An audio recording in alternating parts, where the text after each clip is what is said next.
I'm so glad I got to leave home and come to Coruscant. Nothing bad is ever going to happen to the Jedi, especially whilst in the Jedi Temple. Hello friends! For starters, yes, it's been a hot minute since my last video. Now I just had 4 full days at Albert Park watching cars go fast, and yes, for anyone interested, I had a damn blast.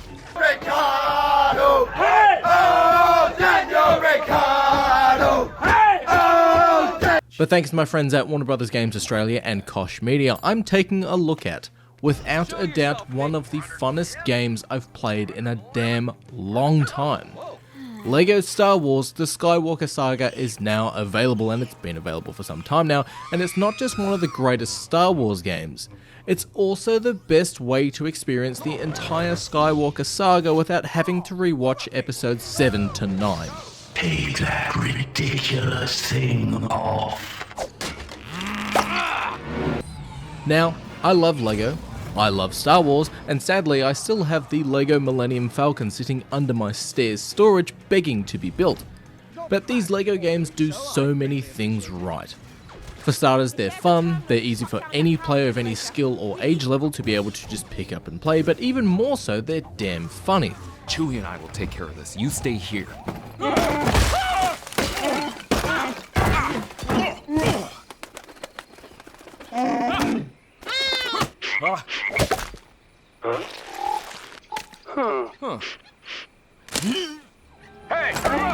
But what is a LEGO game?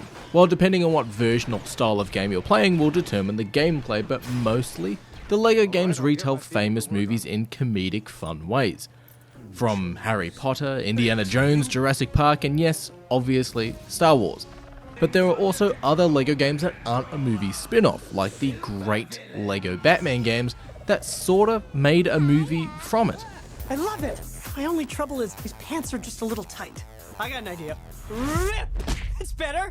Now I'm free, now I'm moving. Come on, Batman, let's get grooving! I can only look you in the eyes right now. Anyways, we're talking about LEGO Star Wars The Skywalker Saga. As soon as I booted up the game, you're treated to a pretty sick intro cinematic that, yes, while the game is set in a LEGO universe, graphically, it looks great. From here, you can pick whatever starter movie you want to relive. Obviously, you can start at the best trilogy at the start of A New Hope, you can start the prequel trilogy with The Phantom Menace, or the only decent movie in the sequel trilogy, despite being a basic retelling of A New Hope with The Force Awakens. I personally went with nostalgia and I picked The Phantom Menace, seeing as this was the first Star Wars film that I saw in theaters when I was a kid. Gameplay wise though, this isn't a LEGO game like you've played before. Well, yes it is, but it's also a lot better. LEGO Star Wars The Skywalker Saga, which I'll just call LEGO Star Wars from here on out for the rest of the video, is super fun, creative, and a funny retelling of the main 9 Star Wars films that changes its gameplay depending on what character you're playing as. For example, if you're playing as a Jedi, you'll be deflecting blaster bolts back to enemies and picking up items with the Force and charging into combat. If you're playing as an astromech, you'll be able to hack into doors. If you pick Han Solo, the combat will be a third-person shooter, and it's a pretty damn fun third-person shooter if you ask me too. Each class of character too has some form of special ability as well. Scoundrels like Han Solo, Lando and Chewbacca can follow and shoot out power lines or suspension beams, which will change the flow of combat, provide you with some more cover, or even deactivate power shields.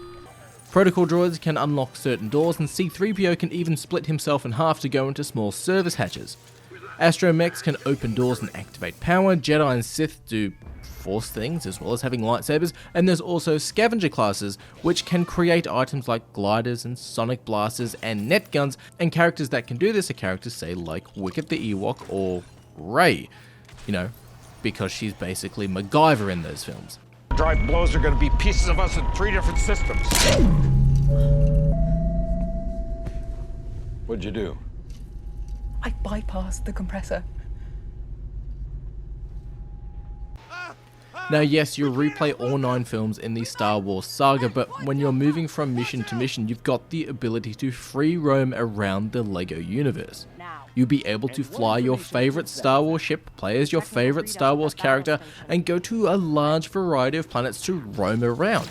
It's actually kind of fun to run around Maz's castle from The Force Awakens, or to find stormtroopers hanging out in a hot tub inside the Tantive. occupied. This is not the pod you're looking for. There's racing to do in space where you can unlock characters. There's space battles that, kinda made me want to go back and reinstall Star Wars Squadrons. There's side missions to do, but more importantly, you can find and collect Kyber bricks. These bricks are hidden around levels and in side missions, and you can even find flying Kyber meteors flying around in space, which will reward you with 5 bricks. And you'll use these bricks to purchase upgrades. That's right, LEGO Star Wars has upgrades that you can purchase which will give you, say, increased speed when you're sprinting or increased damage, and even have the ability to slide around when you're playing as a scoundrel, so you can slide into cover, because when you're playing as a shooter character, you can actually duck in and get behind cover, which is really cool. On top of all of this, there's standard challenges that you'll get like in all LEGO games, like completing missions without getting spotted, or finding hidden mini-kits, and even just collecting studs in general. There's a metric fuck ton of things to do here in LEGO Star Wars, with heaps of characters and ships to unlock. For 100% completionist players out there, you'll be playing this game for quite some time to come. Each movie too has a variety of boss fights, from Darth Vader on Cloud City, avoiding Kylo Ren's attacks as a ghost Luke on Crate, to taking on Darth Maul on Naboo. Hell, there's even the monster in the trash compactor, the Dianoga, which is a boss fight, and it's pretty cool as well. Hell, there's even 2 boss fights in the Sarlacc pit, one against Boba Fett, while you play as R2-D2 and Slave Leia, fighting off against Jabba the Hutt and Salacious Crumb, and I gotta give it to TT Games for actually doing Slave Leia. Obviously, this game is made for kids, and whether it's their first experience with Star Wars, or maybe their first video game, it goes without saying that LEGO Star Wars is damn hilarious. I am Queen Amidala. No. I am Queen Amidala. I am Queen Amidala. No, I am Queen Amidala. The slapstick comedy and even some of the background comedic moments, and the name of some missions as well too, had me in stitches. Ladies and gentlemen, this is Chewbacca. Chewbacca is a Wookiee from the planet Kashyyyk, but Chewbacca lives on the planet Endor. Now think about that. That does not make sense. They replace lines of dialogue in moments here and there that work really well, but during the sequel movies, it hit. Moments that appear to have dialogue replaced with something funny. No, that's the actual dialogue or script from those films, and it just reminded me of how bad those films are. But yes, there are some problems here with LEGO Star Wars: The Skywalker Saga. For starters, you can't create your own character, but there's so many characters here in this game that you can easily play as not only your favourite character, but all of your favourite characters. There are some characters available here, but they aren't in the story. But what do I mean by that? Well, you can play as the GOAT, Grand Moff Tarkin, but he doesn't appear in cutscenes or the story itself, but you can play as him. There's also some DLC available here in this game with Solo, a Star Wars story, which I actually kind of enjoyed that film, as well as some Mandalorian DLC where you can play as characters from the beloved show, but there's no missions or story options available here, which kinda sucks. The DLC is basically just the option to play as some of those characters and not play the LEGO version of, say, the Mandalorian TV series, or relive the moments from the Solo movie.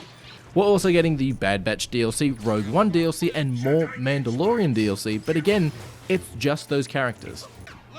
Speaking of LEGO, this game sort of works in multiple ways. It made me rewatch some Star Wars films, install some older Star Wars games, but it also got me onto the LEGO store to potentially purchase some LEGO Star Wars, despite the aforementioned Falcon sitting under my stairs. But there are some swapping LEGO sets here that I just didn't really get. When we're introduced to the Millennium Falcon, for example, in A New Hope, or during some missions as well, the model they use in the game is the big Collector Series Falcon, which, sort of made me want to go downstairs and build it. But when we're doing space missions, or just going from a landing platform to fly off into space, the Falcon will go from a huge ship, because that's what it is, to a single person LEGO kit.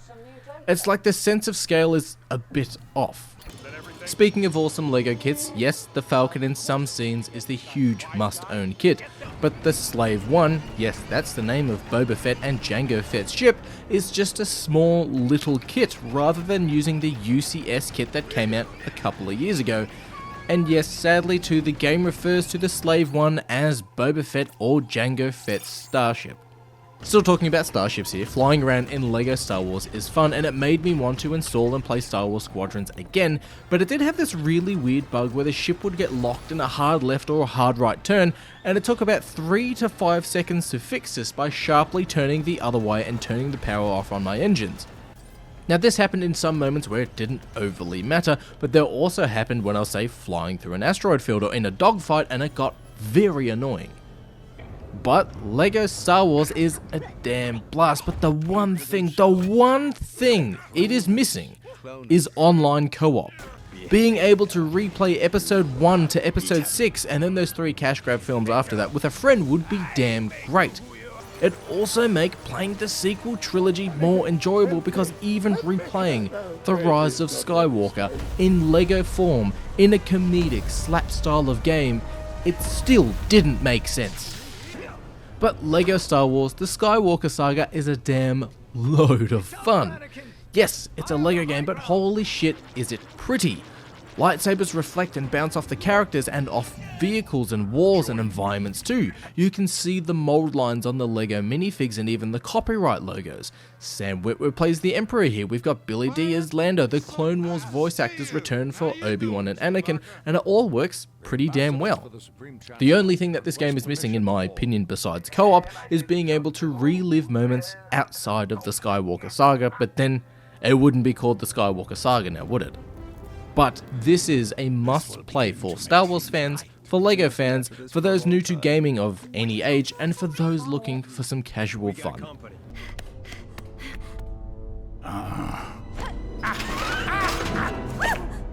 Your little insurrection is at an end, Your Highness. Viceroy, your occupation here has ended. After her! This one's a decoy! Finally, just before I wrap up, for those of you who haven't watched any of my Twitch recently, I've actually signed up to Game on Cancer Superhero Streamers, and I'm doing a giveaway thanks to my friends at Incognito Comics. All you have to do is be based in Australia or New Zealand, go to the Game on Cancer donation page link below and donate $20 or above and go in the draw to win a Earth 1 box set that comes with Earth 1 Batman, Earth 1 Superman, and Earth 1 Wonder Woman, and trust me, these books are fucking fantastic and a must-read for Batman, Superman, or Wonder Woman fans. So if you're interested, again, go into the notes below, click on the link, be located in Australia or New Zealand, $20 or more gets you in the running to win this $80 box set of fantastic books. What's that? Nah, it's nothing. Maybe it's another drill.